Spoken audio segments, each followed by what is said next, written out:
Book 7, The Book of Yoga. Canto 2, The Parable of the Search for the Soul.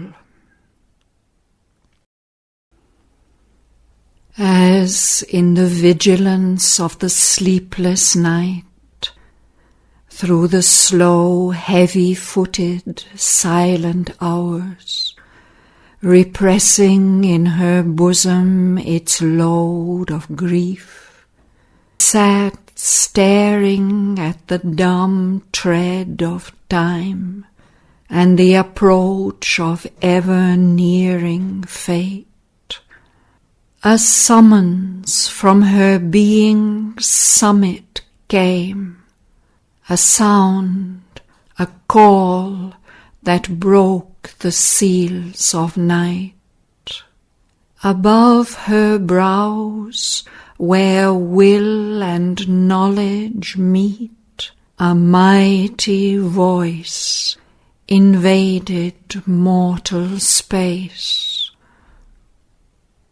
It seemed to come from inaccessible heights, and yet was intimate with all the world, and knew the meaning of the steps of time, and saw eternal destinies, changeless seen, filling the far prospect of the cosmic gaze.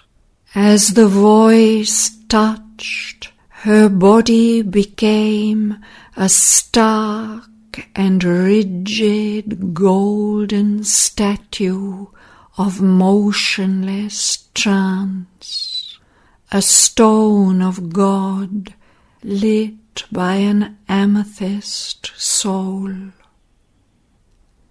Around her body's stillness all grew still. Her heart listened to its slow measured beats. Her mind, renouncing thought, heard and was mute.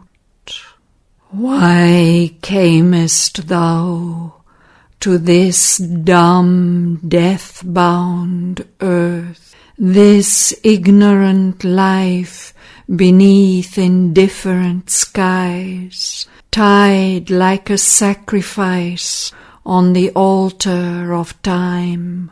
O Spirit, O immortal energy, if 'twas to nurse grief in a helpless heart, or with hard, tearless eyes await thy doom, arise, O soul, and vanquish time and death. But Savitri's heart replied in the dim night, my strength is taken from me and given to death. Why should I lift my hands to the shut heavens, or struggle with mute inevitable fate, or hope in vain to uplift an ignorant race who hug their lot and mock the Saviour light, and see in mind wisdom's sole tabernacle, in its harsh peak and its inconscient base, a rock of safety and an anchor of sleep? Is there a God whom any cry can move? He sits in peace and leaves the mortal's strength impotent against his calm, omnipotent law and inconscience and the almighty hands of death. What need have I? What need has Shraddhavan to avoid the black meshed net, the dismal door, or call a mightier light into life's closed room, a greater law into man's little world. Why should I strive with earth's unyielding laws, or stave off death's inevitable hour? This surely is best, to pactize with my fate, and follow close behind my lover's steps, and pass through night from twilight to the sun, across the tenebrous river that divides the adjoining parishes of earth and heaven.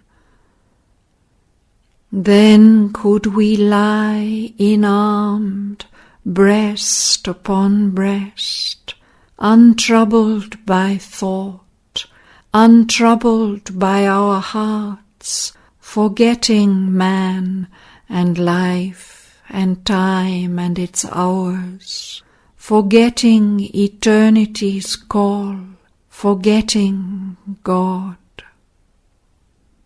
The voice replied, "Is this enough, O Spirit? And what shall thy soul say when it wakes and knows the work was left undone for which it came? Or is this all for thy being born on earth, charged with a mandate from eternity, a listener to the voices of the years, a follower of the footprints of the gods, to pass and leave unchanged the old dusty laws? Shall there be no new tables, no new word, no greater light come down upon the earth, delivering her from her unconsciousness, man's spirit from unalterable fate? Camest thou not down to open the doors of fate, the iron doors that seemed forever closed, and lead man to truth's wide and golden road that runs through finite things to eternity? Is this then the report that I must make, my head bowed with shame before the Eternal's seat? His power he kindled in thy body has failed, his labourer returns, her task undone. Then Savitri's heart fell mute, it spoke no word, but holding back her troubled rebel heart, abrupt, erect and strong, calm like a hill, surmounting the seas of mortal ignorance, its peak immutable above mind's air. A power within her answered the still voice. I am thy portion here, charged with thy work, as thou myself, seated forever above. Speak to my depths, O great and deathless voice. Command, for I am here to do thy will. The voice replied, "Remember why thou camest. Find out thy soul, recover thy hid self. In silence seek God's meaning in thy depths. Then mortal nature change to the divine. Open God's door, enter into his trance. Cast thought from thee, that nimble ape of light. In his tremendous hush, stilling thy brain, his vast truth wake within, and know and see. Cast from thee sense that veils thy spirit's sight. In the enormous emptiness of thy mind, thou shalt see the Eternal's body in the world. Know him in every voice heard by thy soul.